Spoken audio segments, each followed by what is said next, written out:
In 2023, BYD produced more than 3 million new energy vehicles. BYD has grown into this powerhouse. You look at the monthly rankings, they're always at the top. The Americans and the Europeans produce cars that have inferior software and don't use the latest chip. GM sales are down by more than 50%, Ford's down by more than 60%, and Jeep has actually gone bankrupt in China and had to get out. President Biden slapped Chinese automakers with stiff tariffs, effectively doubling the price of a Chinese export EV. Donald Trump pledged to place a 100% duty on any car made in Mexico by a Chinese company. Chinese automakers are going to come here eventually, and they're going to do it regardless of if there's a tariff or not.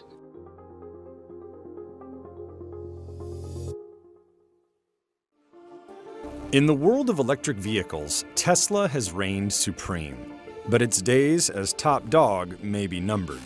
In China, the world's largest EV market, it's been losing ground to domestic automakers as a ruthless price war has inflamed an already competitive market. If Tesla had not had price cuts of 20 to 30%, they probably would have actually had sales drop last year. And there's one car maker in particular that has given Tesla a run for its money: Warren Buffett-backed BYD. The Chinese automaker logged 2.4 million new car insurance registrations in 2023, making it the top brand in China with a market share of 11%. I don't think anywhere in the history of the automobile has any company enjoyed such explosive growth in such a short period of time. BYD has grown into this powerhouse. You look at the monthly rankings, they're always at the top. In 2023, BYD produced more than 3 million new energy vehicles, which include plug-in hybrids and battery electrics, surpassing Tesla's production of 1.84 million cars. BYD is so much ahead of Tesla in China, it's almost ridiculous. Early on, Elon Musk was dismissive of BYD. Chinese car makers weren't taken seriously by their rivals. It used to be that foreign brands had the majority of the market share in China. Now it's Chinese brands. And when you look at the vehicles that these Chinese OEMs and Chinese brands are putting on the market, they are some very good vehicles. Now, they're a serious threat as they not only dominate the Chinese market, but have grand ambitions of expanding globally. In 2023, BYD's exports grew 334% to 242,765 vehicles across 70 countries. About 40% of the EV market in China is owned by BYD, and they're just starting to export globally to places like Australia, Japan, Europe, and potentially very soon the United States. The CLSA has some predictions that by 2026, BYD will enter the top 5 automakers in the world, and this year they may reach the top 10.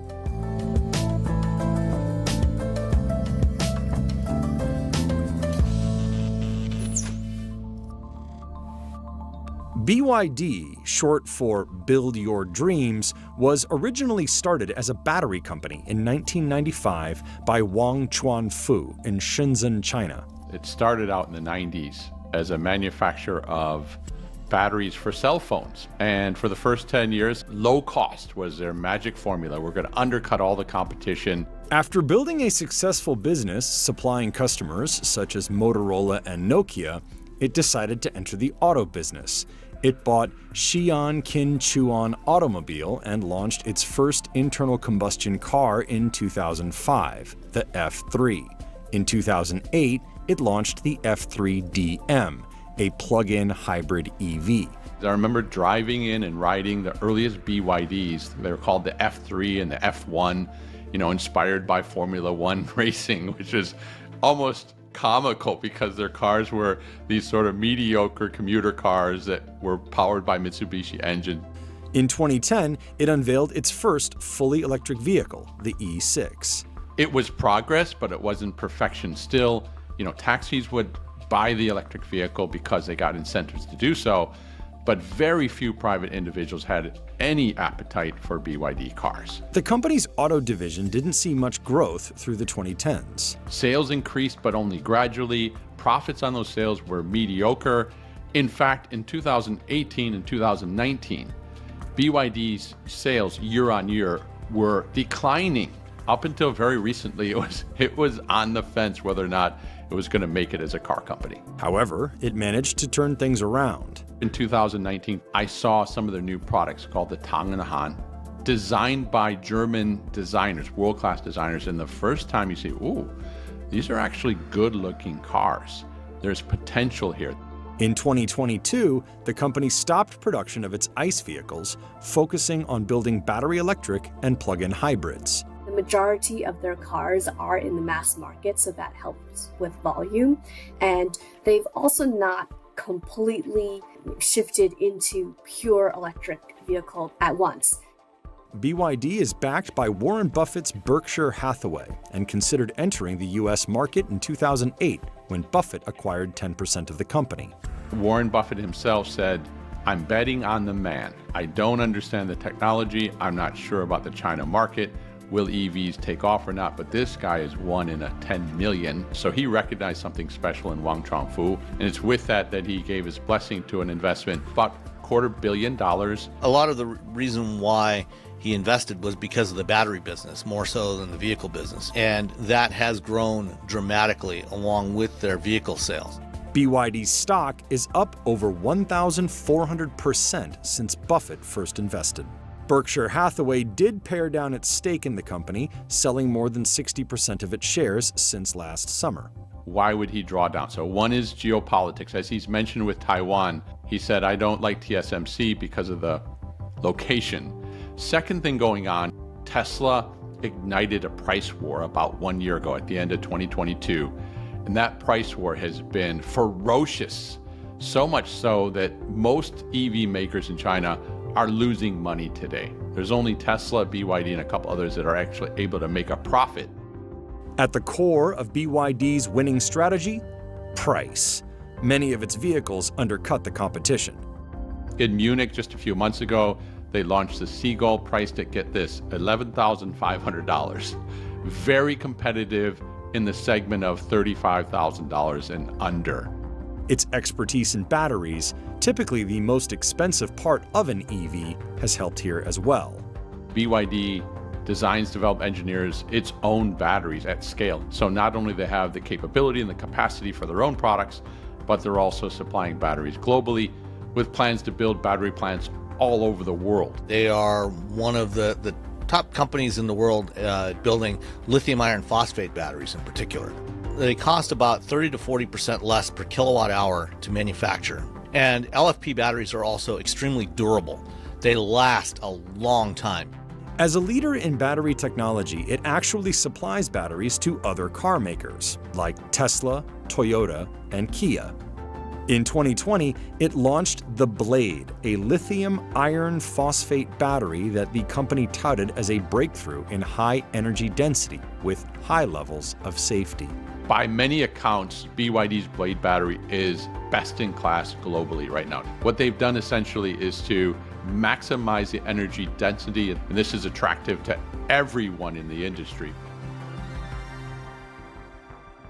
BYD is not just in the passenger car market, it makes trucks, buses, and other vehicles as well. The company actually builds and sells electric buses in the US at a factory in Lancaster, California. They have had a big business in the commercial fleet vehicles, including buses in the US, Latin America. But its passenger cars are what account for the majority of its sales. The company offers several models at a variety of price points. The Dynasty series includes the Kin, with a price starting around $14,000, to vehicles priced all the way up to the Tang on the high end, starting around $34,000. The vehicle that really put BYD on the map for the new energy segment is the Han. It's a sedan that they launched in July 2020, and this car just took off. The Ocean series appeals to younger consumers and features the Seagull, BYD's smallest car, with a starting price around $10,000, up to the Seal, a sedan that starts around $22,000. When they released the Dolphin and Seal models, one of the things that I was told was, well, we have many different colors. It's supposed to appeal more to young families and especially women. BYD has also introduced vehicles under luxury sub-brands Denza, Yangwang, and Fengcheng Bao.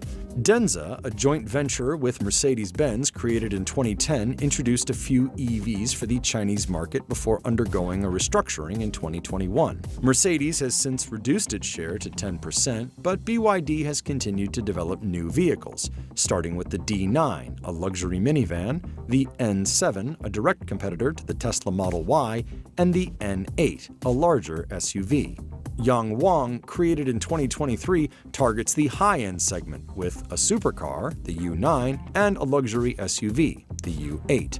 Details of its next car, the U7, recently revealed it will have quad electric motors with a range around 500 miles. Fengcheng Bao, also created in 2023, launched its first vehicle, the Bao 5, in November last year. Yangwang is definitely BYD's effort to enter that really luxury segment of the market. I mean, the cars are either extremely gigantic or they're in the sports car category, which is very different from BYD's other cars. Most automakers at some point in their history try to create halo vehicles that will reflect well on the rest of the brand and create an image for the brand.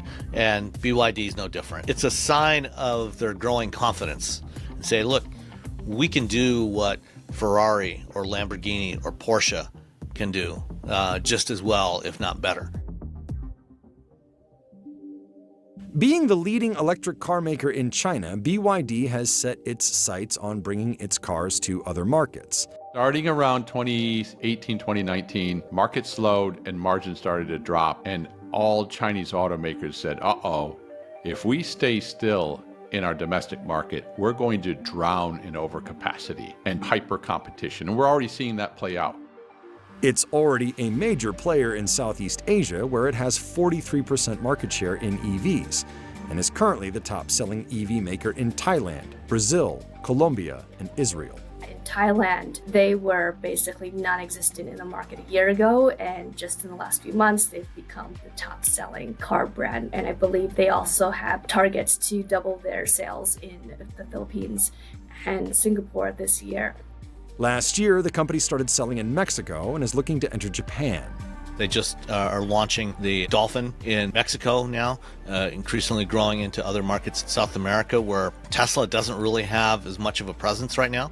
BYD is building up its presence in Europe. Last year, it sold 13,000 vehicles there and now has its own massive cargo ship capable of carrying 7,000 vehicles. It recently delivered 3,000 cars to Germany in its first voyage. It's pretty in line with BYD's strategy overall to make sure they have as much as possible in-house. With the ship, that just gives BYD extreme control over costs. It's safe to say that their number one priority right now overseas is Europe, because in Europe, there's legislation to go electric, there's people with money to buy electric cars, there's decent charging infrastructure. The company has said it will open its first European plant in Hungary, but the Chinese automaker is facing obstacles abroad. The EU in the last couple months has announced they're going to be investigating subsidies that went into the production of Chinese-made electric vehicles. The EU Commission saying, hey, we don't believe your costs. We think that you're probably dumping or over-subsidizing your products, and that's why you're so competitive here. In China, new energy vehicles have received substantial support from the government. Rhodium Group estimates that BYD received approximately $4.3 billion in state support between 2015 and 2020. But the biggest question of all, will BYD try to sell its cars in the US? They're definitely preparing for the US market, waiting for the right timing. US and Europe promise a profitable market. They have to enter and compete and win here to thrive globally. Currently, tariffs make it expensive, with made-in-China EVs hit with a 25% tax on top of the 2.5% tariff imposed on imported cars. A lot of these companies and the investors in these companies, which in some cases includes various levels of government in China, there seems to be more of a tolerance for, at least for the time being, taking losses in order to grow market share. It recently announced it will build a factory in Mexico, possibly to gain a foothold in the North American market. Few people know it, but China's the #1 supplier of cars to Mexico already, And the next natural step will be for them to build manufacturing plants in Mexico. They're already looking at sites. They're well advanced in their research, and will ship our vehicles up through the border into the U.S., starting probably their expectations after 2025. What is the possibility of the Chinese getting closer and closer to our market? Within the next 5 or 6 years, you will see several automakers likely begin final assembly in Mexico. Why is that important? Because of NAFTA. It basically eliminates that tariff. People will say Americans won't buy Chinese. You know what? You ask somebody, do you want to pay $9,000 for an SUV, or do you want to pay $19,000 or $20,000 for an SUV? No contest. And that's what we found with everybody we've talked to down here. U.S. lawmakers have warned Chinese automakers could flood the market and be a threat to domestic automakers. People in D.C. definitely have an eye on that, and you can bet that they're talking to the Mexican authorities. The risk is real for the U.S. at a time when UAW has just negotiated all-time record high wages and perks. In Australia, Chinese automakers aren't restricted by tariffs, and BYD has grown considerably there. After entering the country in 2022, it now has 14% of the EV market. Tesla leads with a 53% share, but has been selling there since 2014. The Chinese car companies are the most competitive car companies in the world. I think they will have significant success outside of China, depending on what kind of tariffs or trade barriers are established. Frankly, I think if there are not trade barriers established, they will pretty much demolish most other car companies in the world. They're extremely good. But with China becoming such an automotive powerhouse, it may be hard to keep its ambitions at bay. Chinese automakers have learned very quickly how to produce really appealing vehicles. They're more affordable, and they're arguably, in many respects, better vehicles. The rest of the industry has reason to be scared. China today has capacity to deliver half of the world's demand for vehicles. Half.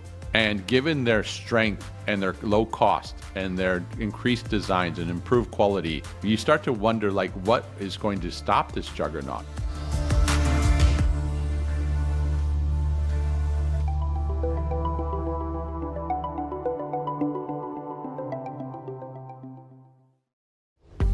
Just 4 decades ago, private car ownership was unheard of in China. For most people in a country where private cars still don't exist, the journey to work is still by flying pigeon bicycle.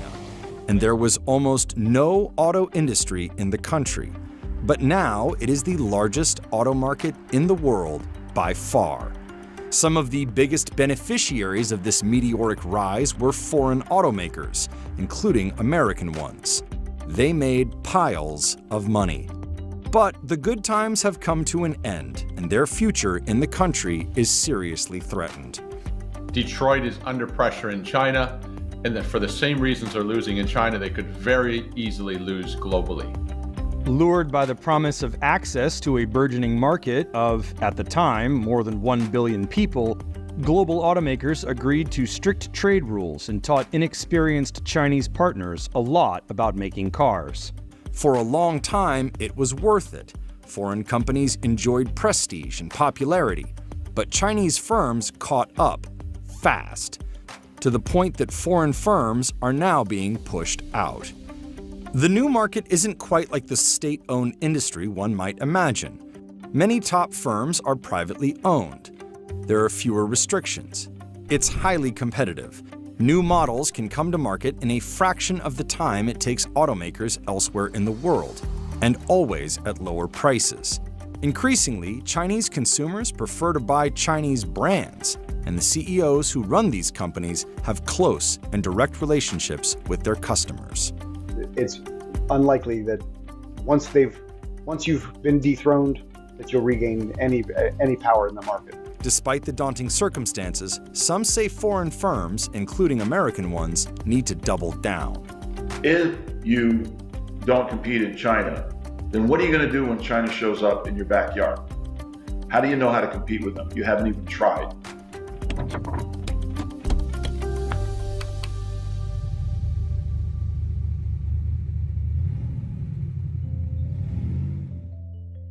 China's automotive industry dates back to the early 1980s. 2 Chinese automakers formed joint ventures with foreign manufacturers, one with an American firm, another with a German one.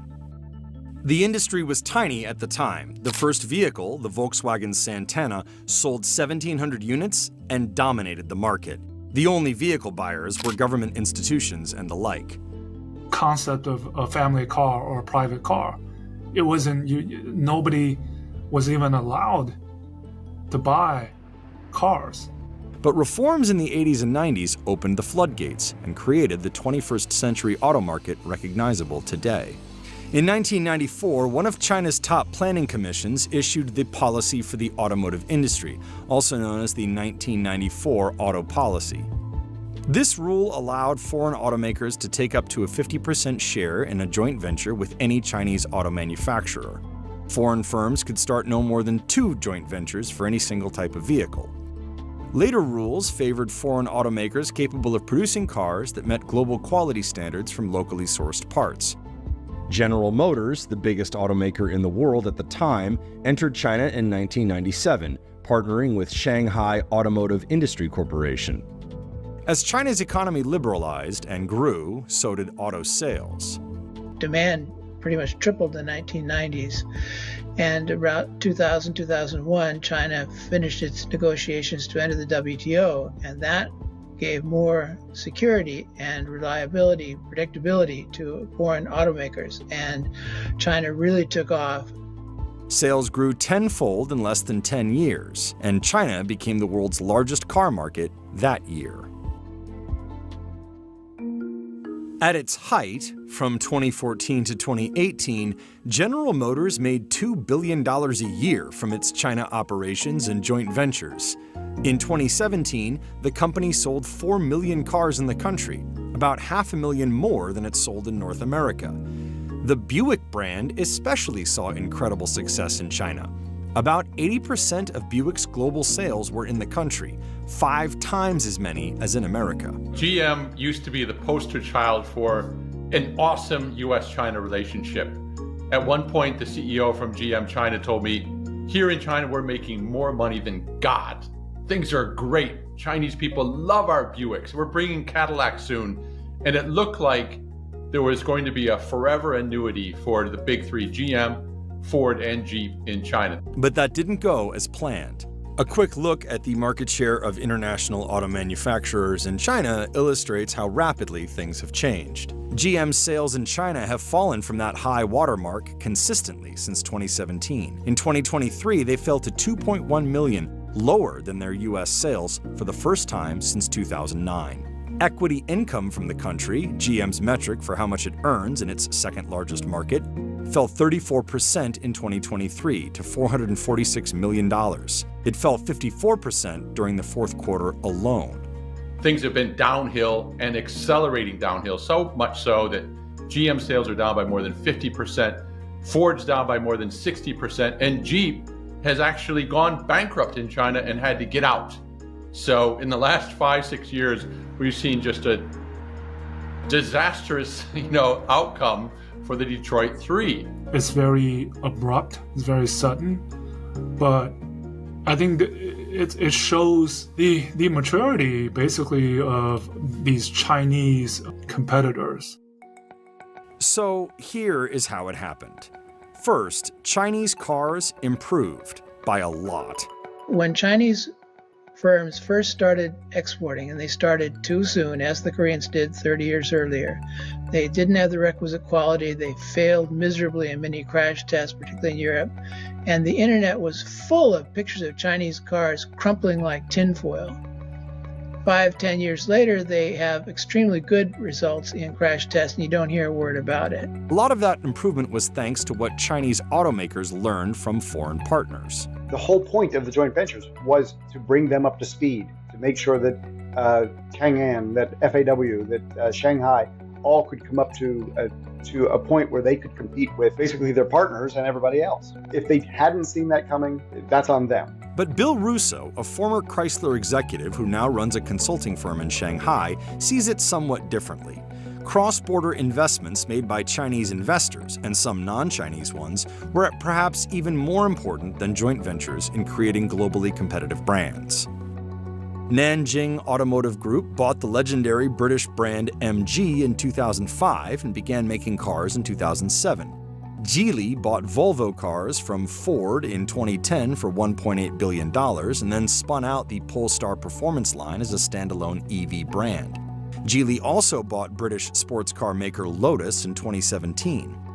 American investor Warren Buffett took a stake in BYD, although he has since reduced it. Some leading brands are privately owned and didn't grow out of joint ventures. Government support, of course, played a crucial role. The country knew it needed some kind of edge on incumbents. It bet big on EVs, spending an estimated 200 billion yuan, which comes out to about 27 billion American dollars. BYD received over $3.6 billion in direct subsidies between 2018 and 2022, most of it in that last year. Partly this was to combat China's intolerable air quality problems. Decades of industrial development had left cities like Beijing with some of the worst air pollution in the world, but the decision was also economic. The Chinese felt that they had a hard time competing with the Western and especially Japanese companies with internal combustion engines because then it would be hard to catch up. So they decided they would leapfrog and go into electric vehicles, and this is an area in which nobody was proficient.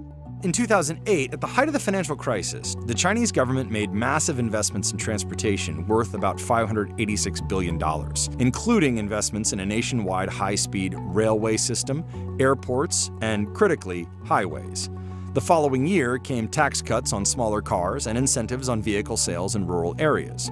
A new policy outlined 8 goals for the next 2 years. The plan? Grow car production and sales and fund research on EVs, plug-ins, hybrids, and fuel cell vehicles. Those investments have given China a considerable leg up. A lot of the supplier base, including critical materials, is local. Chinese firms are really leading the world in battery development and battery production. And there's a tendency in the US, again, to think that this is all a matter of subsidies or cheap labor or lousy environmental controls, and all those things have some role to play, and particularly played a role in the past, but it underestimates the degree to which Chinese dominance is based on technical capacity. Strengths go beyond batteries and motors. Chinese firms have become quite strong in software and infotainment systems, a benefit of the country's rise in the mobile phone and electronics industries. Volkswagen, for example, had big problems with the software trying to hold together its EVs, and they've looked to China to help solve that. And I think that's a really important part of the story that you don't hear much about. Recent entrants with backgrounds in the technology industry include Li Auto, Xpeng, NIO, Xiaomi, Huawei, Baidu, Tencent, and Alibaba. They're a little bit like Tesla. They're new, they don't have the burden of history, they don't have old factories or not so many old factories to reconfigure, and they have a very fast pace of development. These companies view the car as a technology platform for the distribution of services and the continual collection of service revenue, rather than a thing that is simply sold once and then forgotten. The concept of the car as a rolling smartphone or computer is already normal in China. China's younger buyer base prefers the highly connected products Chinese firms are selling. They now are often saying that the Americans and the Europeans produce cars that have inferior software and don't use the latest chip and are not as much on the cutting edge. The image many non-Chinese may have of the Chinese economy is one where the central government controls these large state-owned enterprises. That's partly true, but there's a lot of nuance. 3 of China's major automakers are controlled by the central government in Beijing, but most of them are owned by provincial or municipal governments. A few are completely private. It's not all operating perfectly according to market principles, but if you look at the number of producers, the number of models, it is by far the most competitive market in the world. You know, they probably will surprise a lot of people, especially given this year's bloodbath, right, of pricing pressure, economic headwind, trying to push these vehicles out into the marketplace at lower prices, sacrificing profitability for volume. And so the foreign automakers, they have to look at this and they have to balance. Do I want market share or do I want profitability? The bloodbath Lei Xing is speaking of is the price war Tesla started in 2023. It began in China. But for years, an incredibly cutthroat environment has dramatically accelerated the pace of vehicle development in the country compared to other parts of the world. Normally, a car company might refresh or update a vehicle every 2 to 3 years, and then make a significant generational change every 5 or 6. In China, a refresh can happen within 12 months, and the company will sell it at a lower price than the outgoing model. And this is where kind of the foreign automakers, because of that legacy, they can't keep up. In addition, Elon Musk is not the only CEO who talks to customers on social media. Chinese CEOs do too, through China's major platforms, such as Weibo and TikTok. They also solicit comment through the apps customers use to interact with and maintain their cars. This creates tight feedback loops.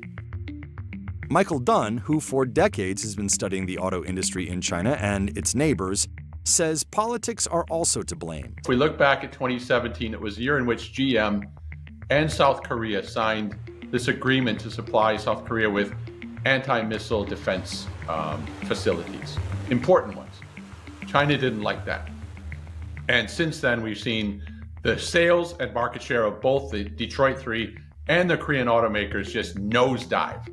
No one made an announcement and said, hey, you guys are in trouble, you're going to be shoved out of the market. But it's pretty clear that 2017 was a time in which the tide turned and the usefulness of the Detroit 3 just sort of began to fade as far as the Chinese were concerned. At the same time, a lot of the rules the Chinese government once had in place, like requiring joint ventures, have since been rolled back or removed entirely. The Chinese themselves learned. They grew strong enough, so there's no more production needed. Let's just have people compete. Let's have the market open up.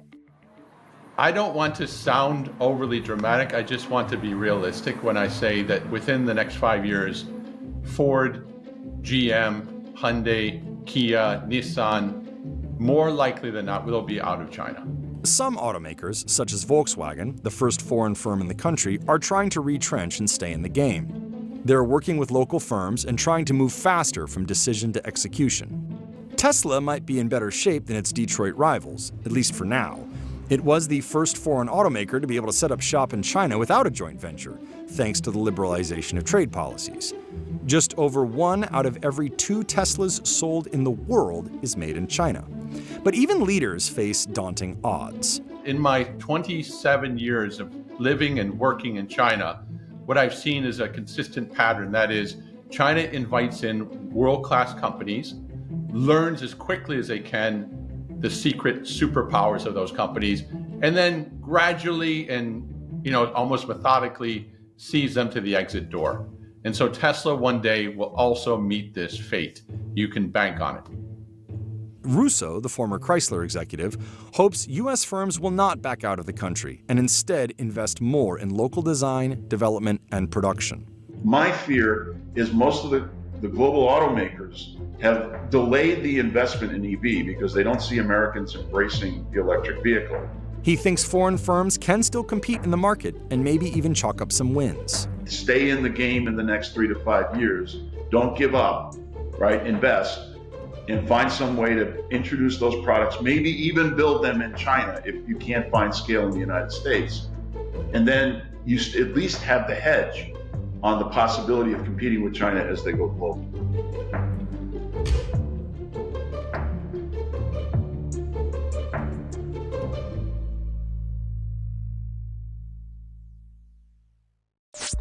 China has become the world's largest auto exporter. $9,200 equivalent U.S. dollars. Chinese automakers are going to come here eventually, and they're going to do it regardless of if there's a tariff or not. 40 years ago or so, the Chinese auto industry barely existed. Today, the country makes enough cars to supply half the world. I call it the Great Godzilla. The world has never seen an auto industry of this size, scale. This is a giant machine just getting ramped up. And it has its eyes on the United States, which, thanks to China's rise, is now the second largest car market on the planet. There are no Chinese car brands for sale in the US at the moment, although a few other ones, like Volvo, Polestar, and Lotus, are Chinese-owned. But insiders say it's only a matter of time. The country has been ramping up exports to offload overcapacity. Surveys indicate a large share of shoppers, especially younger ones, would be happy to buy a Chinese car, despite concerns over privacy, etc. But not everyone shares the enthusiasm. President Biden slapped Chinese automakers with stiff tariffs, effectively doubling the price of a Chinese export EV, which can otherwise be at least as cheap as $11,500. Within the auto industry, opinions vary, but many say tariffs might not be that effective in the long run and may do more harm than good.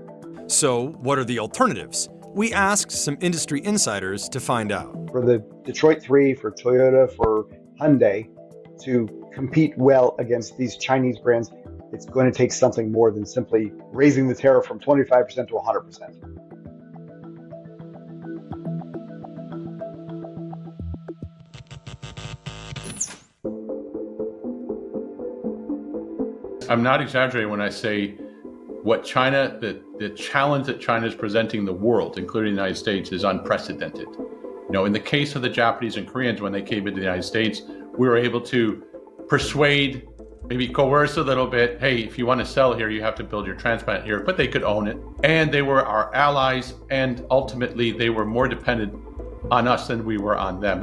They were more. In China's case, we don't have that kind of leverage with them.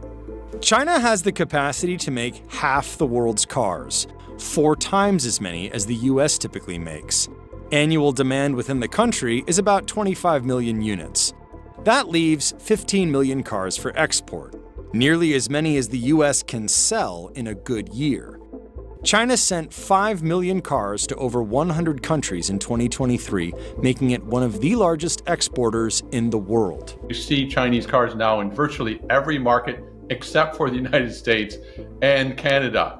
And because there's so much capacity at home and the market at home has a price war, the Chinese automakers themselves are super motivated to get out and push their products into Europe, the United States. A mix of favorable policies and a booming economy got them to where they are today.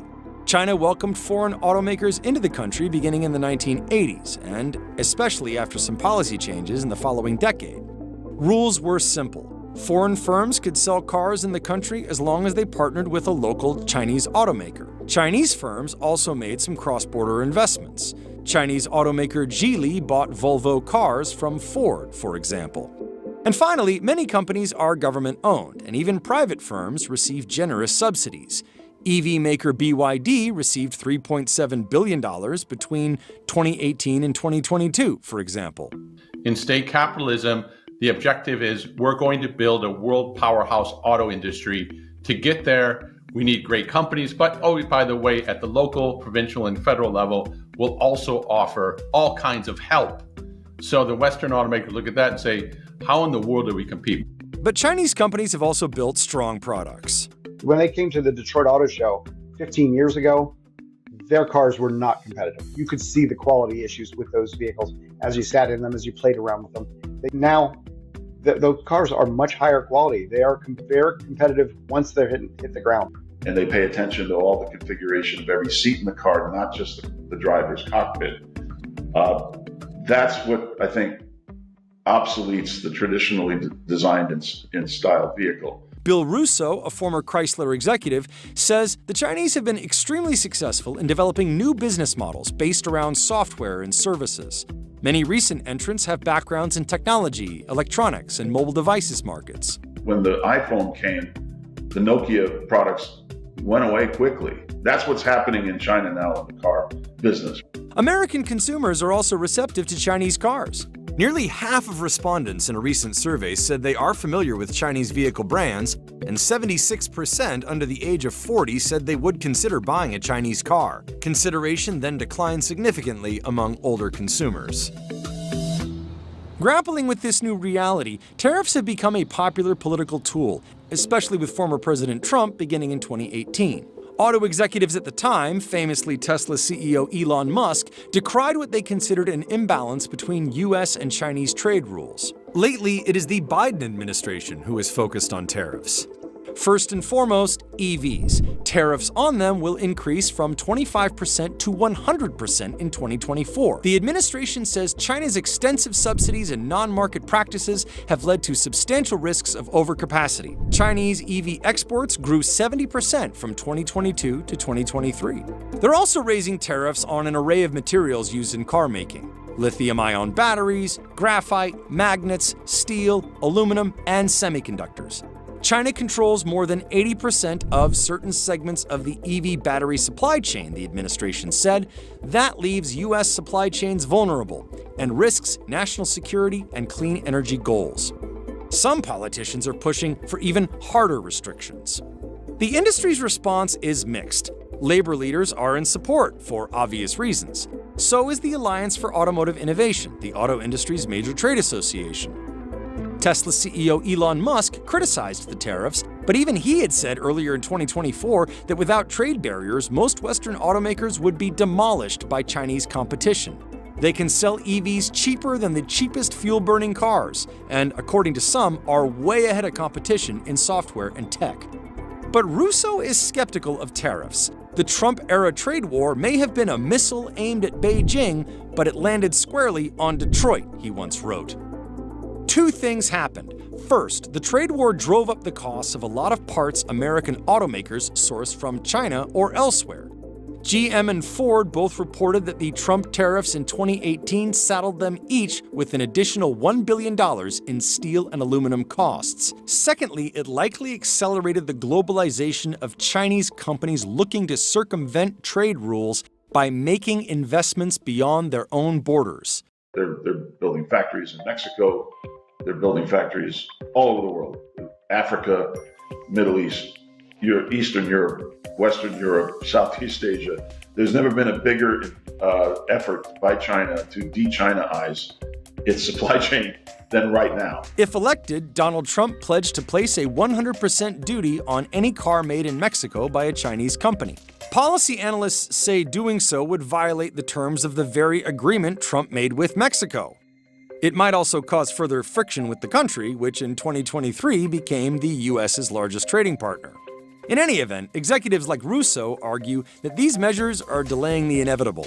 American firms need to face up to the fact that Chinese companies have extremely competitive and attractive products, and American consumers want them. If you can make aspirational products affordable with configurations that surprise and delight the users of that platform, that's a universal value proposition. And sorry, Americans buy Chinese stuff and have been for decades, have been enjoying the benefits of that in terms of affordability forever. If you shut that off, all you're going to do is make it more expensive. There are alternatives. Take a page from what China did 30 years ago when it was just starting out, and it said, hey, you want to come into our market, the United States?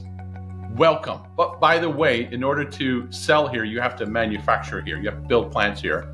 And when you manufacture here, you have to form a joint venture with an American company that'll own half of the business. Oh, okay. And by the way, we'd like you to export from America too, so that we get extra benefits of you being here. We could do the same. That's called flipping the script. The problem isn't that we have to keep them out. The problem is we should let them in to give ourselves the benefits of the DNA that they've been able to create, but do it under a guided process. Do it with policies. And right now, nobody's writing those policies. Nobody's writing policies that allow some of the benefits of globalization and scale and product configurations and technologies to flow back to the Western world. And that's going to really weaken it's not going to help the industry. It's going to weaken the industry if we don't allow that to happen. And even though there are no Chinese branded cars for sale in the US yet, more than 100 Chinese-owned automotive companies have a presence in the United States already. They are concentrated in Detroit and Silicon Valley, and there are Chinese auto suppliers scattered across 30 US states. But you'd never know it because we don't see Chinese cars on American roads, so it doesn't occur. No, what? That can't possibly be true. But it is. They're here. They're getting ready for the time when it's right to enter and sell their cars to Americans.